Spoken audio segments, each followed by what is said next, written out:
It was time for a new chapter in my career. After coaching at Louisville for 6 seasons, winning multiple ACC championships for the Cardinals, and bringing home a national championship as well, I was set to get a massive payday. Obviously, Louisville wanted me back, but I also had other offers from Kentucky, Oklahoma, Texas, and UCLA. I really wanted to stay in the state, but I couldn't pass up on my biggest offer, $80 million over just 5 years. So I signed a contract to be the Bruins' new head coach, and they had been in the loaded Big Ten for a while now. Since they had been struggling far before I arrived, this was going to be a rebuild, but fortunately my first game there was against Illinois State, an FCS school, so getting off to a good start wasn't difficult, but my main focus this season had to be recruiting new talent. Big Ten play began when I had to coach against number 11 Michigan, and it couldn't have started worse as we fell behind 7 after that pick. Junior quarterback Todd Carrington was ready to bounce back though, and somehow Jay Butler came down with this catch. To follow that up, freshman wide receiver Tom Reed got wide open in the end zone for an easy 6, and it was tied going into halftime, but unfortunately that wouldn't last. Running back Greg Ridgway finally broke off a decent run here, but it was immediately pulled back because of a penalty, so I had to call some passing plays, and the Wolverine defense locked all of our receivers up. By the fourth quarter, we finally got the ball back, and that's when freshman Greg Ridgway started to show flashes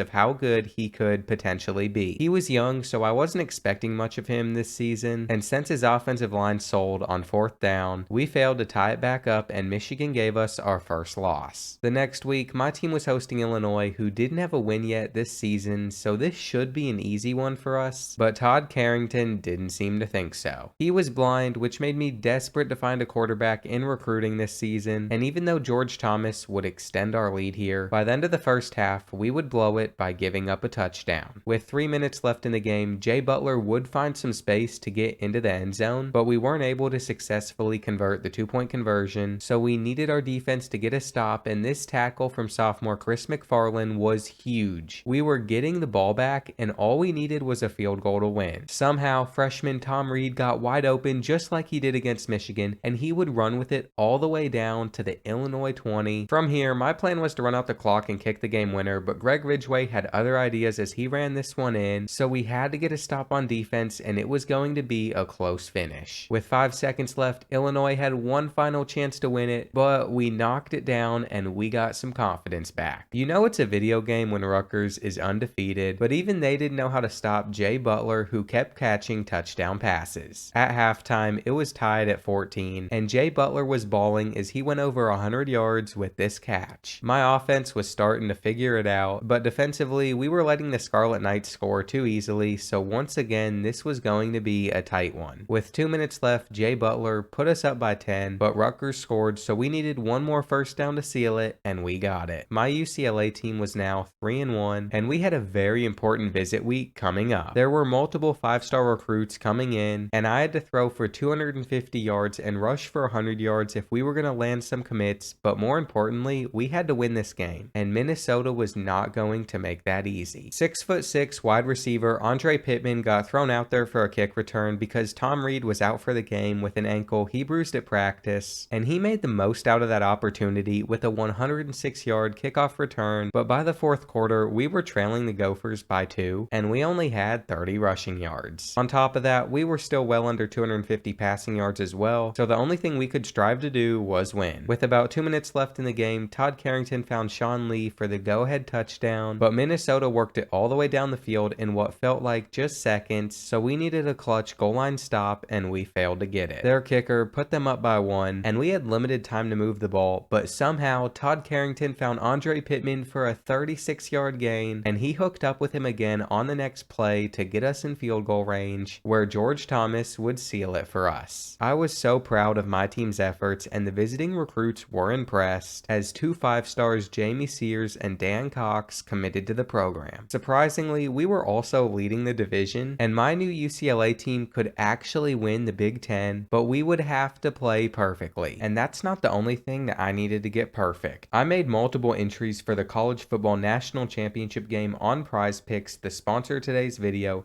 and here you can see what I believe will happen. But I am giving you a chance to outsmart me, as if you think you know college football better than me, you can match these or fade them. We'll see who ends up being right, but if you aren't on Prize Picks already, code BOARD or the first link in my description will match your initial deposit up to $100, and you can play Prize Picks in over 30 states, so there's a good chance your state is eligible. If you don't think you know college football well enough, Prize Picks offers a load of other sports such as the NBA, the NFL, college basketball, and much more. And again, when you use my code, you can get up to an extra $100 free, so you might as well give it a shot. And let me know who you think is going to win the national championship. Before we get back into conference games, we had to take on California on the road, and the rainy conditions along with a couple of turnovers were putting us in a bad position. My offense wasn't able to break down the Golden Bears defense, and we only had 3 points at the half while Cal continued to shove it down our throats. By the fourth quarter, we were trailing by 14, and we showed signs of a potential comeback, but this underthrow from Todd Carrington would pretty much end it, and I was furious that we dropped